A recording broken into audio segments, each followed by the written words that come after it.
اللہ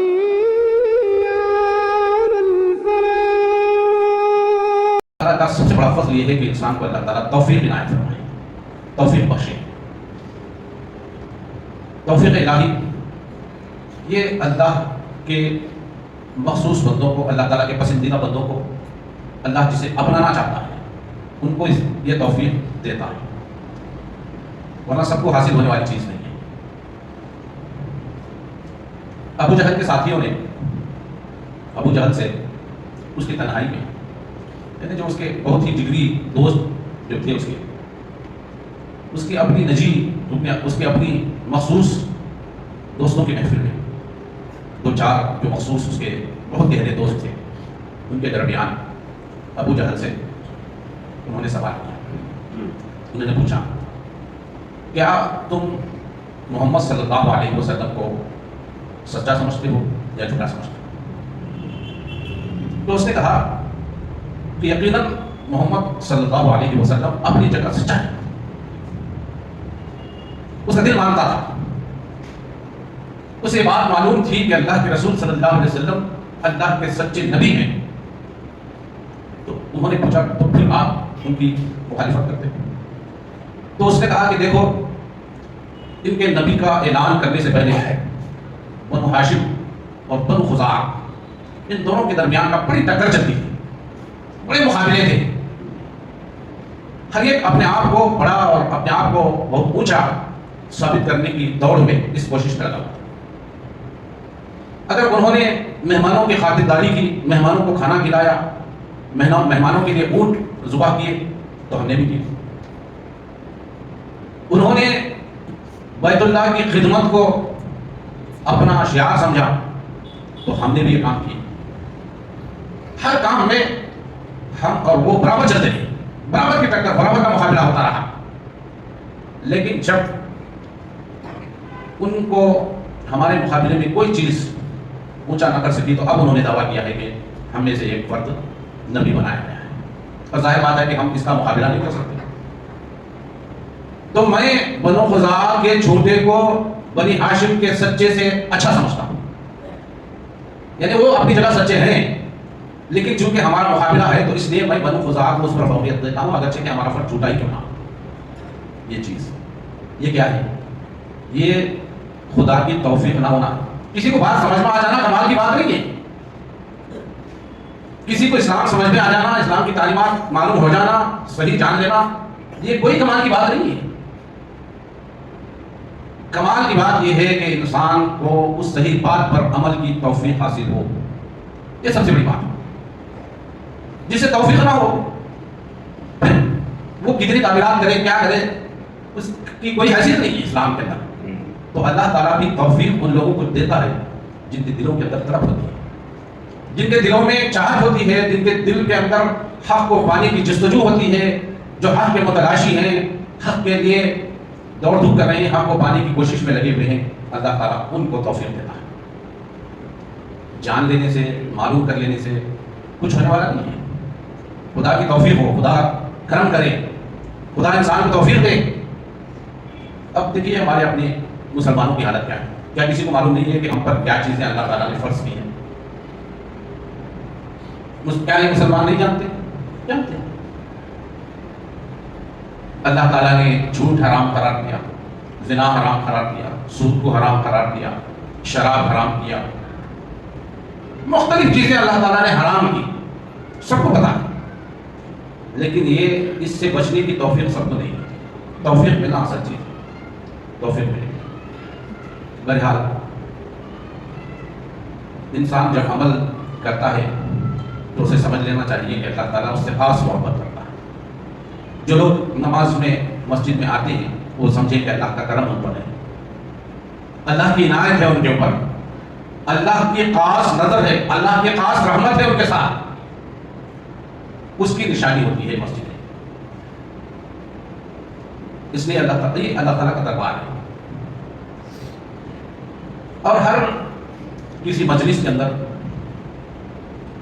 سب سے پہلے جن کو اعزاز دیا جاتا ہے وہ بڑے لوگ ہوتے ہیں،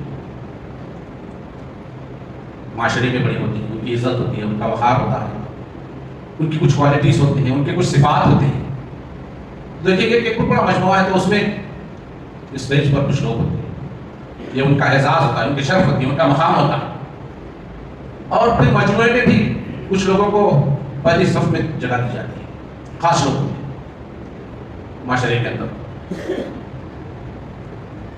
تو اللہ تعالیٰ بھی اپنے دربار میں آنے والوں کے لیے یہی اعزاز رکھا ہے۔ اللہ کے رسول صلی اللہ علیہ وسلم نے بتایا، دیکھو مسجد کی پہلی صف کا مقام، مسجد کی پہلی صف کا مقام ایسا ہے کہ اگر لوگوں کو اس کا پتہ چل جائے، لوگوں کو معلوم ہو جائے کہ یہ کتنی بڑی مقام کی جگہ ہے، تو لوگ یہ ایک دوسرے سے لڑ پڑیں گے، اے نہیں میری، میں پہلے آیا ہوں، میں پہلے آیا ہوں، خرہ ڈالیں گے لوگ، چلو خرہ ڈالیں گے، ٹھیک ہے سب ایک ساتھ آ گئے، تو خرے میں جس کا نام آتا ہے اس کو یہ شرف حاصل ہوگا۔ سوچیے اللہ تعالیٰ کے دربار میں پہلی صف میں جگہ ملنا انسان کے لیے کتنی شرف کی بات ہے۔ یہ چیزیں ہم اس پر توجہ نہیں کرتے، اور کہنا یہ چاہیے کہ اس کی توفیق نہیں ہوتی۔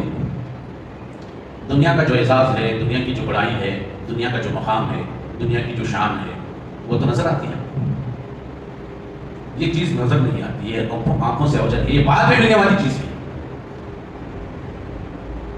اللہ تعالیٰ نے فرمایا، اللہ کے رسول صلی اللہ علیہ وسلم اسے بیان کرتے ہیں، حشر کے میدان میں ہم سب جانتے ہیں کہ حضرت آدم علیہ السلام سے لے کر قیامت تک جتنے انسان اس دنیا میں پیدا ہوئے تھے وہ سب حاضر ہیں۔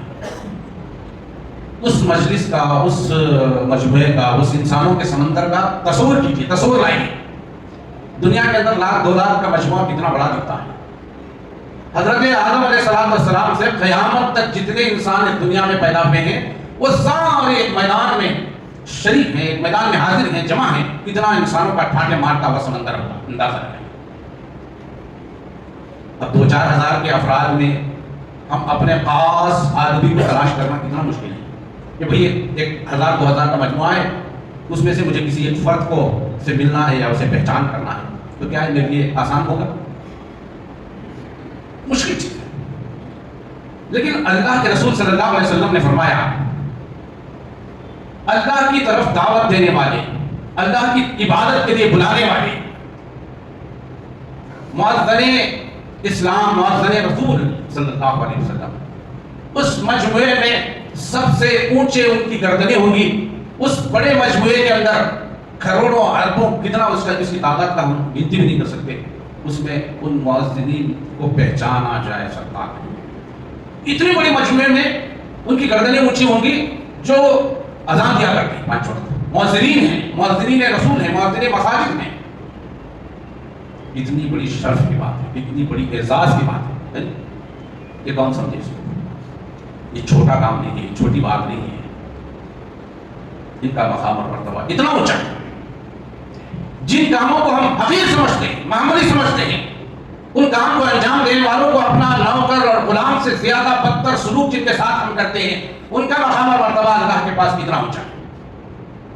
چڑکیاں دے کر بات کرنا، ان کے ساتھ اپنی برتری جتلانے کے لیے ان کے ساتھ معاملہ کرنا، ان کے ساتھ گفتگو کرنا، ان کو مسجد کے اندر توہین کرنا، یہ کتنی بڑی ذلت کا کام ہے۔ جن کا مقام اللہ تعالیٰ کے نزدیک کتنا اونچا ہے، یہ سب چیزیں معمولی ہیں، لیکن یہ بات سمجھ میں نہیں آتی۔ اللہ کے رسول صلی اللہ علیہ وسلم اس دنیا میں انسانوں کے لیے رحمت بن کر آئے۔ ہم کہتے ہیں، بار بار بولتے بھی ہیں، ہمارا دعویٰ بھی ہے مسلمانوں کا، آپ سارے یہاں والوں کے لیے رحمت بن کر آئے۔ یہ بولنے سے، جاننے سے کچھ نہیں ہوتا۔ اللہ کے رسول صلی اللہ علیہ وسلم رحمت بنا کر بھیجے گئے ہیں تو اس کا معنی یہ ہے کہ آپ نے جو تعلیمات دی ہیں وہ انسان کے لیے سراسر رحمت ہونی چاہیے۔ اب ہمارے لیے دین کا ہر کام زحمت ہے، اس پر نقطہ آ گیا ہے، رحمت کی بجائے اس رحمت کے رے پر نقطہ آ گیا ہے، زحمت بن گیا ہے۔ نماز پڑھنا زحمت، روزہ رکھنا زحمت، زکوٰۃ دینا زحمت، حج کرنا زحمت، سب چیزیں زحمت بن گئی ہماری، یعنی مصیبت، ایک بہت بڑا ہمارے پریشانی کی بات ہے۔ اب رحمت آ رہی، اسلام کے مطابق اپنی زندگی گزارنا یہ ہمارے لیے زحمت بن گیا۔ کہتے تو ہم رحمت ہیں، لیکن ہماری اپنی عملی زندگی میں ہم نے اپنی خواہش اور منمانی کے مطابق زندگی گزار کر اسے زحمت بنا لیا ہے۔ اللہ کے رسول صلی اللہ علیہ وسلم اس لیے رحمت ہے کہ سارے انسانوں کو اللہ تعالیٰ نے ان کے حقوق متعین کر کے کہ کسی کا کوئی حق مارا نہیں جا سکتا، اور مختلف اللہ کے رسول صلی اللہ علیہ وسلم نے اپنے ارشادات میں مختلف موقعوں پر مختلف حالات کے لحاظ سے اللہ کے رسول صلی اللہ علیہ وسلم نے اس کا وضاحت فرمائی، اس کا ایکسپلینیشن کیا کہ کس طرح جو ہے میری تعلیمات تمہارے لیے رحمت ہے۔ اللہ کے رسول صلی اللہ علیہ وسلم نے فرمایا المسلم من سلم المسلمون من لسانه ويده، مسلمان کون ہے؟ اللہ کے رسول صلی اللہ علیہ وسلم نے فرمایا خدا کی قسم مسلمان وہ ہے جس کے ہاتھ سے اور جس کی زبان سے دوسرا انسان، یا اللہ کے رسول صلی اللہ علیہ وسلم نے مسلمان کا ذکر کیا اور کہا کہ دوسرا مسلمان محفوظ ہے، یعنی مسلمان وہ نہیں ہو سکتا جو اپنے ہاتھ سے اپنی زبان سے ایک مسلمان کو تکلیف دی۔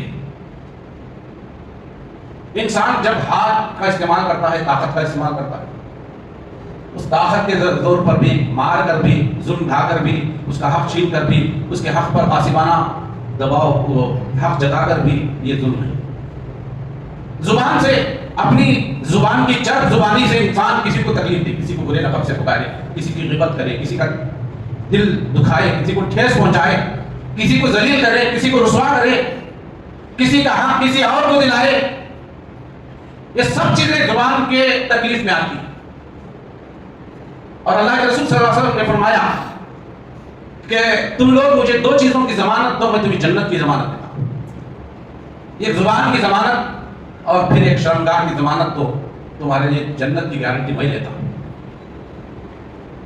آج ہم نبی کی تعلیمات کو لے کر دنیا کے اندر انہی تعلیمات کے خلاف لسانوں کو، لوگوں کو نقصان پہنچا کر، ظلم ڈھا کر، تکلیفیں پہنچا کر یہ سمجھتے ہیں کہ ہم اللہ کے رسول صلی اللہ علیہ وسلم کی محبت کا تقاضا پورا کر رہے ہیں، اس کا حق ادا کر رہے ہیں۔ یہ کہاں کا انصاف ہے، کہاں کا اخلاق ہے کہ اللہ کے رسول صلی اللہ علیہ وسلم کے نام پر گلی کوچوں میں انسانوں کو نکل کر ان کو تکلیف پہنچائی جائے، ان کو نقصان پہنچایا جائے، ان کو ٹھیس پہنچا جائے، ان کی تکلیف دی جائے۔ شہرائے عام میں اللہ کے رسول صلی اللہ علیہ وسلم گندگی کرنے سے منع فرمایا۔ 7 لعنت کرنے والی چیزوں سے بچو، پانی کے گھاٹ پر گندگی نہ کرو، راستہ جہاں چلتے ہیں وہاں گندگی نہ کرو، کسی سائے دار درخت میں جہاں لوگ اس سائے سے فائدہ اٹھاتے ہیں اس سائے کے نیچے گندگی نہ کرو۔ راستے پر بیٹھنے سے منع کیا اللہ کے رسول صلی اللہ علیہ وسلم نے، جو شاہراہ ہے، راستہ ہے، اس راستے پر مسلمان نہ بیٹھے۔ ہماری بیٹھک کہاں ہوتی ہے؟ انہی شاہراہوں پر، انہی راستوں پر، مین روڈ پر ہم آ کے بیٹھتے ہیں۔ اللہ کے رسول صلی اللہ علیہ وسلم نے فرمایا اگر بیٹھنا بھی ہے تو اس کا حق ادا کرو۔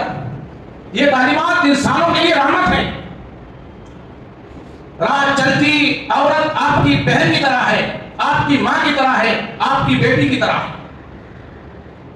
آپ اپنے گھر میں اپنی بہن، بیٹی اور ماں سے جس نظر سے اس کو دیکھتے ہو وہی نظر شاہراہ پر بیٹھے ہوئے نوجوانوں کا تقاضا ہے۔ اللہ کے رسول صلی اللہ علیہ وسلم نے کہا اگر بیٹھنا ہی ہے تو اس کا ادب، اس کا حق ادا کر۔ اس کا حق یہ ہے کہ راہ چلتی عورتوں پر تمہاری نگاہ نہ اٹھے، تم نگاہیں نیچی کر لو۔ یہ راستے پر بیٹھنے کا حق ہے۔ کسی نے راستہ پوچھا اس کو صحیح راستہ دکھاؤ، راستے پر پڑی ہوئی تکلیف دہ چیز کو راستے سے دور کرو۔ ہم انسانوں کا جمگٹا بنا کے رسول رحمت کی تعلیمات کا دھجیاں اڑاتے ہوئے آج اللہ کے رسول صلی اللہ علیہ وسلم کی عزت و ناموس پر دھبا لانے کا ذریعہ ثابت ہو رہے مسلمان۔ میلاد کے کسی جلوس سے کوئی اچھا پیغام دنیا کے اندر آج تک گیا ہی نہیں ہے، کوئی ثابت کر دے۔ یہ شریعت میں اس کا کیا حکم ہے وہ مفتیان کرام جانے۔ مجھے تو یہ دیکھنا ہے کہ اللہ کے رسول صلی اللہ علیہ وسلم نے اپنی زندگی میں کب یہ منایا تھا، کس صحابی کے دور میں، کس مسلمانوں کی اسلامی حکومت کے اندر یہ منایا گیا۔ کیا ان کو قرآن کی آیتوں کا مفہوم معلوم نہیں تھا کہ خوشی کس طرح منانی چاہیے، اللہ کے رسول صلی اللہ علیہ وسلم کی محبت کا اظہار کس طرح کرنا چاہیے؟ کیا صحابہ کرام سے اللہ اور اللہ کے رسول صلی اللہ علیہ وسلم سے زیادہ ہم سمجھتے ہیں آج دن کو؟ ان کے زمانے میں کیوں نہیں کیا گیا؟ قرآن کی تعویلات کر کے، قرآن سے غلط مفہوم اخذ کر کے عوام کو بیوقوف نہ بنائیں۔ یہ دین جادو مدر کا، تعویذ گنڈوں کا دین نہیں ہے، یہ عمل کا دین ہے۔ عمل اللہ کے رسول صلی اللہ علیہ وسلم نے بھی کیا، اپنے گھر والوں کو بھی عمل پر اکسایا۔ کسی کی کوئی نسبت، کسی کا کوئی تعلق قیامت کے دن اللہ تعالیٰ کی گرفت سے، اللہ کے عذاب سے نہیں بچا سکتا کسی کو۔ میں مسلمان ہوں، امت مسلمہ میں پیدا کیا گیا ہوں، نبی کی نسبت سے مجھے چھوڑ نہیں دیا جائے گا کہ جا تمہاری نسبت جو ہے محمد صلی اللہ علیہ وسلم سے۔ تم نے گناہ بھی کیے، نافرمانیاں بھی کی، ظلم بھی ڈھائے، دنیا کے اندر فتنہ بھی مچایا، حلال بھی حرام کی تمیز کیے بغیر بھی کھاتے رہے، لیکن تمہاری نسبت چونکہ محمد عربی صلی اللہ علیہ وسلم سے تھی، اس لیے چھوڑ نہیں دیا جائے گا۔ اللہ کے رسول صلی اللہ علیہ وسلم نے ایک موقع پر اپنے خاندان کے ہر فرد سے مخاطب ہو کر نام لے لے کر اللہ کے رسول صلی اللہ علیہ وسلم نے یہ فرمایا کہ اے صفیہ میری پھوپھی سن لو، اے فاطمہ میری بیٹی سن لو، جو کچھ دنیا کی چیزیں مانگنا ہے آج مجھ سے مانگو، عمل اختیار کر لو، عمل سے ہی تم آخرت میں اللہ کے ہاں کامیاب ہو سکتے ہو، میری نسبت تمہیں کسی طرح کی کوئی فائدہ پہنچانے والی چیز نہیں ہے۔ یہ اللہ کے رسول صلی اللہ علیہ وسلم نے صاف بتا دیا۔ نسبت کسی کو کوئی کام نہیں ہے کہ میں فلاں خاندان سے ہوں، میری نسبت، میرا نسب سید ہے، میں آل سید ہوں، حضور صلی اللہ علیہ وسلم کے سے خاندان سے میرا نسبت جڑتا ہے، یا کسی طرح کی کوئی نسبت کوئی فائدہ دینے والی نہیں ہے۔ قرآن یہی کہتا ہے، قرآن میں کسی طرح اس طرح کی نسبت سے انسانوں کو معاف کرنے کی بات نہیں بتائی گئی ہے۔ آج ہم ان نسبتوں کو سامنے رکھ کر عوام کو دھوکہ میں مبتلا کیے ہیں۔ سب سے پہلے گرفت ان علماء کرام کی ہوگی، ان مخرجین کی ہوگی جو دنیا کے اندر اپنی زبان سے لوگوں کو دھوکہ میں مبتلا کیے ہوئے تھے، اسلام کے تعلیمات سے ان کو ناواقف رکھا تھا۔ خدا سب سے پہلے ایسے عالم کو پکڑے گا جس کو سب کچھ معلوم ہونے کے باوجود عوام سے فائدہ حاصل کرنے کے لیے عوام کو دھوکے میں رکھا، ان کے ساتھ غلط توقعات ان کو دی، تم کچھ نہیں، معمولی یہ کام کر لو، فلاں سال کے اندر یہ کام کر لو گے تو تمہاری نجات ہو جائے۔ جس نبی نے لمحہ لمحہ اپنے عمل کے ذریعے سے ہمیں وسیلت دی، وہ نقش قدم دیا، آج یہ امتی یہ سمجھتا ہے کہ بغیر عمل کے بھی اس کی نجات ممکن ہے۔ جو نبی کا عمل کر کے دن کے اندر 100 مرتبہ اللہ تعالیٰ سے استغفار کرتا تھا، ہم آج ہزاروں گناہ کر کے بھی استغفار کو اپنے لیے لازم نہیں سمجھتے۔ ہم سمجھتے ہیں کہ نجات مل جائے گی، حوض کوثر سے ہم سیراب کر دیے جائیں گے، نبی کی شفاعت مل جائے گی۔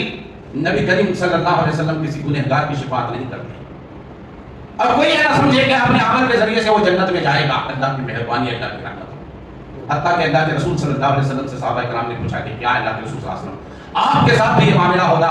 کہا اللہ کے رسول صلی اللہ علیہ وسلم نے کہ ہاں، میں بھی اللہ کی رحمت کے بغیر جنت میں نہیں جا سکتا۔ محبت ایک حد اس کی ہوتی ہے، اس کا ایک متعین دائرہ ہے۔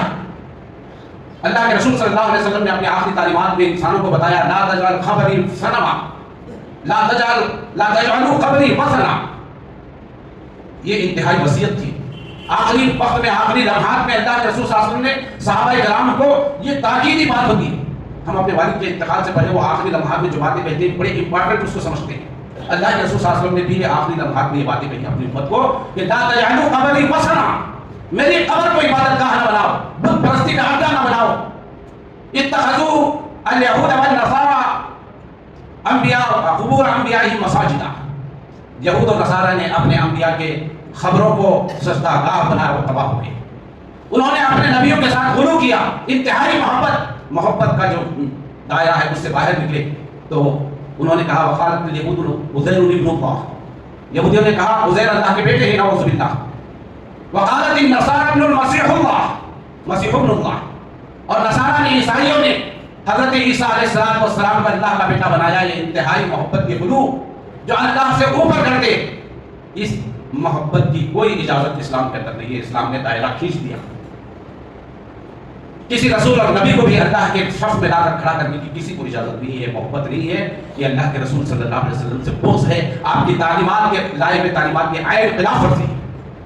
اللہ کے رسول صلی اللہ علیہ وسلم ان چیزوں سے نفرت کرتے ہیں، شرک سے، اللہ تعالیٰ کے مد مقابل کسی کو کھڑا کرنے سے۔ سارے انبیاء کی تعلیمات کا نچوڑ یہی تھا کہ اللہ وحدہ لا شریک کے مقابلے میں کوئی نہیں ہے، لیس کمثلہ شیء، اس کے مثل تو دنیا کے اندر کسی کی مثال نہیں کی جا سکتی۔ یہ تعلیمات انبیاء کی تھی۔ آج محبت کے نام سے ہم انبیاء و رسولوں کو اللہ کی صف میں کھڑا کرتے ہیں، بلکہ اللہ سے بڑا سمجھتے ہیں۔ یہ تعلیمات اللہ کے رسول صلی اللہ علیہ وسلم دنیا میں لے کر نہیں آئی، اور یہی تعلیمات اللہ کے رسول صلی اللہ علیہ وسلم نے اپنی امت کو وصیت کی اور بتایا، گراہ میں یہ مان لو کہ میری قبر کو وہ عبادت گاہ کی شکل نہ دی جائے، سامنے میرے قبر کے سامنے سجدہ نہ کرے گی، سجدہ اللہ کے سامنے کرے۔ یہ تعلیمات ہم رکھتے ہوئے آج اس رحمت کی جو تعلیمات ہیں اس کو ہم نے ضرورت بنائی ہے، اپنی من پسند اور اپنے خواہشات اور من کی چاہت کے حساب سے ہم نے دین کے اندر توڑ مروڑ کر دین کی تعلیمات کو مست کر کے تحریف کر کے ہم جو ہے آج بہت مشکل میں پھنسے ہوئے ہیں۔ ضرورت اس بات کی ہے کہ ہم اس چیز کو سمجھیں، اسلام کا نچوڑ کیا ہے، اسلام کا صحیح عقیدہ کیا ہے، کس حد تک محبت کا اللہ اور اللہ کے رسول نے ہمیں تعلیم دی ہے، کس سے کتنی محبت کی، کہاں تک کرنی چاہیے۔ اللہ تعالیٰ نے فرمایا والذین آمنوا اشد حبا للہ، جو لوگ ایمان لائے اللہ پر وہ اللہ سے سب سے زیادہ محبت کرنے والے ہوتے ہیں۔ محبت کی ایک حد ہے، درجہ ہے، اور دین کے اندر کسی معاملے میں غلو کرنے، حد سے بڑھنے کی اجازت نہیں ہے۔ ولا تغلوا فی دینکم، اپنے دین کے اندر غلو، حد سے زیادہ بڑھ جانے کو غلو کہا جاتا ہے۔ تو بھائی اور بزرگوں، آج ہم انہی انتہائی حد بندیوں کے اندر جی رہے ہیں۔ ایک طرف محبت نہیں ہے اور دوسری طرف محبت کے نام سے، محبت کی حد سے آگے بڑھ کر جو مقام اور مرتبہ ہے اس سے آگے بڑھ کر ہم اللہ کے رسول صلی اللہ علیہ وسلم کی توہین نہ کریں۔ یہ توہین ہے، یہ اللہ کے رسول صلی اللہ علیہ وسلم کی شان نہیں ہے، گستاخی ہے، اللہ کی گستاخی، اللہ کے رسول کی گستاخی۔ ان گستاخیوں سے ہم بچیں۔ اس کا جو عذاب امت مسلمہ پر آ رہا ہے وہ سمجھ میں نہیں آ رہا۔ یہ مختلف چیزوں کے ذریعے سے جو ہم کو گھیر دیا گیا ہے، یہ اللہ کا عذاب ہے۔ انسانوں پر اللہ کے عذابات آتے رہتے ہیں، لیکن انسانوں کو بات سمجھ میں نہیں آتی۔ عذاب کو ہم سمجھیں، مختلف عذاب کا معنی یہ نہیں ہے کہ ایک دم اٹھا کے اللہ تعالیٰ کسی بستی کو پلٹ کے رکھ دے، یہ بھی ہوتا تھا، پچھلی امتوں کے ساتھ یہ ہوا ہے۔ آج اس امت کے ساتھ جو عذابات آتی ہیں وہ یہ ہے کہ کبھی انسانوں کو ذلیل کر دیا جائے، محکوم کر دیا جائے، مجبور کر دیا جائے، غلام بنا دیا جائے، آپ کی کوئی چلتی نہیں، آپ کا کوئی سنتا ہی نہیں، آپ کی کوئی حیثیت نہ ہو، یہ عذاب ہے۔ ذلیل ہو جانا اس سے بڑا عذاب کوئی ہو سکتا ہے انسان کے لیے؟ تو ہم ذلیل ہیں آج اسی وجہ سے کہ آج ہم اللہ اور اللہ کے رسول کی تعلیمات کی توہین کر رہے ہیں، اہانت کر رہے ہیں، بے وقتی کر رہے ہیں، بے عزتی کر رہے ہیں، اس کے دھجیاں ہم لا رہے ہیں۔ نام ہم بڑا یقیناً محبت کا لے رہے ہیں کہ ہم اللہ سے، اللہ کے رسول سے محبت کا نام لے کر یہ ان کے ساتھ توہین کر رہے ہیں۔ اس محبت کے نام کے ساتھ جو توہین ہو رہی ہے اس کی اجازت ہم کو نہیں ہے۔ تو بہرحال یہ سمجھنے کی ضرورت ہے، آج مسلمانوں کا اچھے اخلاق پیدا کرنے کی ضرورت ہے، جو ہمارے رسول صلی اللہ علیہ وسلم کی تعلیمات ہیں، اسی نقش قدم پر چلنے کا اللہ کے رسول صلی اللہ علیہ وسلم نے حکم دیا۔ انسانوں کے ساتھ محبت سے، پیار سے، بھائی چارگی سے پیش آنے کے اللہ کے رسول صلی اللہ علیہ وسلم نے تعلیم دی۔ تو یہ اصل تعلیمات، اس تعلیمات کے ذریعے سے ہم اللہ کے رسول صلی اللہ علیہ وسلم کی شان کو اونچا کر سکتے ہیں دنیا کے اندر۔ یہ ہے وہ ذرائع جس کو ہمیں اپنانے کی ضرورت ہے، جس سے ہمارے دین کا، ہمارے اسلام کا، ہمارے پیغمبر اسلام کا، ہمارے آقا نامدار صلی اللہ علیہ وسلم کا نام دنیا کے اندر روشن، لوگ محبت کریں، لوگ آپ کی گرویدہ ہوں، لوگ آپ کی تعریف نہیں آپ کے پیغمبر کی تعریف کریں۔ یہ ہماری تعریف نہیں ہوگی، یہ اللہ کے رسول صلی اللہ علیہ وسلم کی تعریف ہوگی۔ ہماری حرکتوں کی وجہ سے ذلت اللہ کے رسول صلی اللہ علیہ وسلم کو ہو رہی ہے، ان کی توہین ہو رہی ہے۔ تو اسے سمجھنے کی ضرورت ہے۔ اللہ تعالیٰ مجھے اور آپ کو توفیق دے۔ میں نے شروع میں آپ کو بات بتائی، اصل چیز توفیق ہے، سمجھ میں آنے کی بات نہیں ہے، توفیق ہونا، اس کی توفیق اللہ تعالیٰ سے مانگیے۔ جو مانگتا ہے، جو طلب کرتا ہے، جو چاہتا ہے، اللہ تعالیٰ اسی کو توفیق دیتا ہے۔ اللہ تعالیٰ مجھے اور آپ کو اس بات کی توفیق عطا فرمائے۔ ما توفیق الا باللہ، وآخر دعوانا ان الحمد للہ رب العالمین۔ بارک اللہ لي ولكم في القرآن العظيم ونفعني وإياكم بالآيات والذكر الحكيم إنه تعالى جواد كريم ملك رؤوف رحيم رب العالمين۔